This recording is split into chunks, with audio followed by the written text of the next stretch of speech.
avec une émotion profonde que je m'adresse à vous en tant que président des éléphants noirs, venu honorer la mémoire de notre ancien capitaine et ami. Si vous étiez parmi nous, mon capitaine, vous me diriez sans doute que les larmes sont inutiles et que la vie doit continuer. Mais permettez-moi de prendre ce moment pour vous rendre l'hommage que vous méritez tant. Chers amis, se tenir devant le cercueil d'un frère d'armes est toujours un instant chargé d'émotion. Et cette émotion est d'autant plus forte lorsqu'on pense à Pierre Jourdain, notre capitaine, qui fut non seulement un chef exemplaire, mais aussi un ami fidèle, enthousiaste et dévoué. Ceux d'entre nous qui ont eu le privilège de servir à ses côtés savent à quel point il a marqué nos vies. Cet hommage, je le partage avec tous les éléphants noirs. Entre frères d'armes de la Septima, nous sommes unis par une amitié indéfectible et généreuse. Un héritage précieux que le capitaine Jourdain incarne encore dans nos cœurs. Dans les années 1970, la 6e Septima fut la compagnie la plus aguerrie au combat de l'armée de terre. Elle a payé un lourd tribut en 3 années d'opérations effrénées. 26 morts, 2 officiers, 4 sous-officiers, 20 parachutistes et plus de 56 blessés au combat. Ces morts et ces blessés ont été oubliés par l'État français. Pas d'honneur militaire en métropole. Des corps rendus discrètement aux familles et des blessés marginalisés. Mon capitaine, mon ami, mon frère de combat, aujourd'hui, je me permets pour la première fois de te tutoyer. Je t'écris ces dernières missives qui retracent nos chemins entremêlés d'une amitié de poudre, de misère et de gloire. Nos vies de parachutistes ont été tissées comme un drap de guerre, fragile et pourtant infiniment résistant. La poudre a été notre première amie. Elle a dessiné nos destins.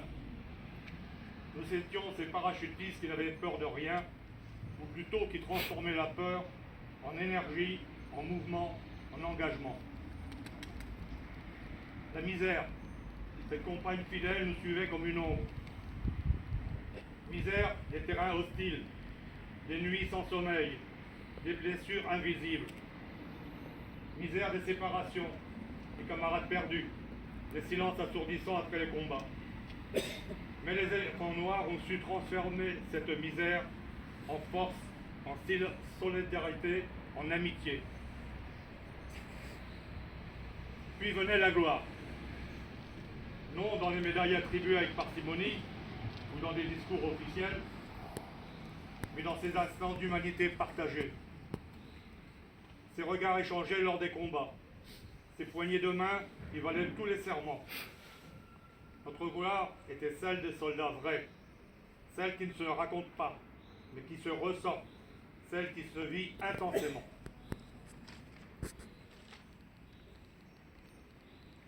Je me souviens du début de ton commandement. Tu succédais à Joseph Canal et tu faisais partie de ceux dont le général Cortadellas disait « Je me souviendrai toujours de mes 3 capitaines, Soissons, Canal, Jourdain. » Tu prenais le commandement du fer de lance du général Cortadellas. Mais tes débuts furent loin d'être simples. La compagnie, après une longue campagne dans le BET, marquée par une succession d'opérations, jouissait enfin de plusieurs jours de repos à Fort-Lamy. L'ambiance était électrique. Notre turbulence, et le terme est faible, atteignant son apogée. Le général, quant à lui, ne goûtait guère nos escapades nocturnes.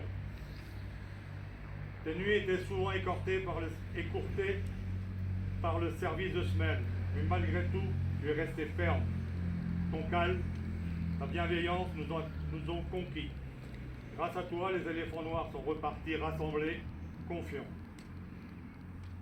Au fil des années, les souvenirs des éléphants noirs demeurent vivaces. Ils te sont toujours reconnaissants de les avoir bien commandés et sont fiers de t'avoir obéi. Car car le capitaine Pierre Jourdain a mené la Septima dans une guerre sans haine et dans la population dans des moments de répit. Et par son bilan, il n'a récolté qu'estime et amitié. Les années ont passé, transformant nos corps, mais jamais notre esprit. Nos cheveux ont blanchi, nos pas sont devenus plus lents, mais notre cœur de parachutiste bat toujours au même rythme. Un rythme de fidélité, de courage, d'honneur. Aujourd'hui, en lisant cet éloge, je ne pleure pas un homme tombé, mais je célèbre un soldat qui a vécu, un officier qui a choisi de servir, de protéger, de défendre, le capitaine qui a fait de la fraternité son plus beau combat. Adieu Père, Pierre, adieu mon ami, que la terre te soit légère, que Saint-Michel t'accueille. Repose en paix. Ensemble, bravo! Loin de chez, en Afrique, on battait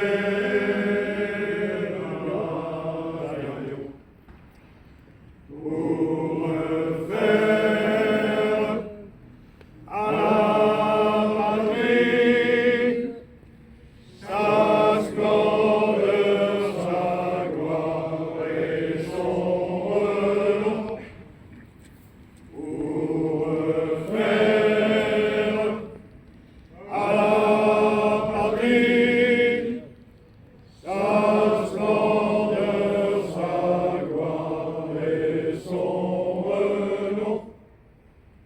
La bataille faisait rage lorsque l'un de nous tomba. Et mon père, camarade, gisait là laissé auprès de moi. Et mon père, camarade, gisait là laissé auprès de moi.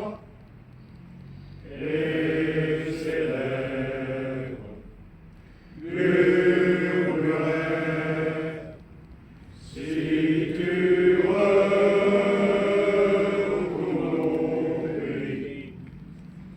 à la maison de ma mère, parle-lui et montrez-nous à la maison de ma mère, parle-lui et montrez-nous.